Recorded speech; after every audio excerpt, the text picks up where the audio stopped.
दारूच्या नशेत वृद्धाच्या डोक्यात लाकडी दांडक्यानं मारहाण केल्याची धक्कादायक घटना नाशिकच्या अंबड परिसरात घडली आहे। अंबड परिसरातील एका मद्याच्या दुकानाबाहेर बसलेल्या दोन मित्रांमध्ये किरकोळ कारणावरून बाचाबाची झाली आणि त्या वादाचा शेवट थेट खुनात झाला।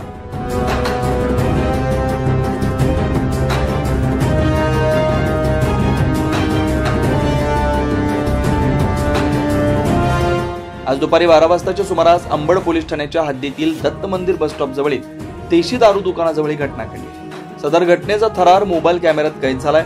आपण दृश्यांमध्ये बघू शकता की एक गुन्हेगारी वृत्तीचा नराधम या वृद्धाला मारहाण करतो।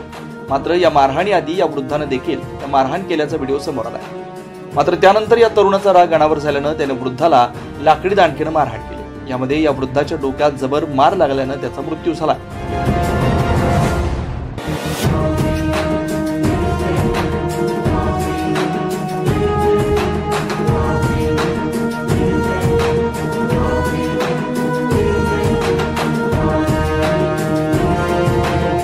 गणपत घारे असं मारहाणीत मृत्यू झालेल्या वृद्धाचं नाव आहे। सदर घटनेची माहिती मिळताच अंबड पोलिसांनी तात्काळ घटनास्थळी दाखल होऊन आरोपी समोद कौर याला अटक केली आहे। प्राथमिक तपासात हे स्पष्ट झाले की दोघेही दारूच्या नशेत होते आणि त्या अवस्थेतच हा खून घडल्याचं पोलिसांनी सांगितलंय। आज दिनांक 8/7/25 रोजी साधारणतः 11:15च्या सुमारास त्रिमूर्ती चौक येथे दत्त मंदिराजवळ जे देशी दारू दुकान आहे त्याच्या समोरच दोन लोकांमध्ये मारपीट झाली आपसामध्ये।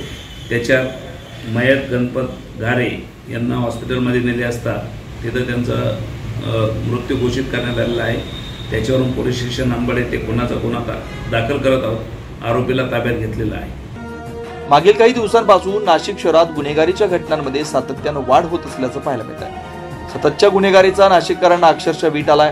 त्यामुळे वाढत्या गुन्हेगारीला आळा घालण्याची मागणी स्थानिक नागरिकांनी केली आहे। न्यूज महाराष्ट्रासाठी नितीन चव्हाण, नाशिक।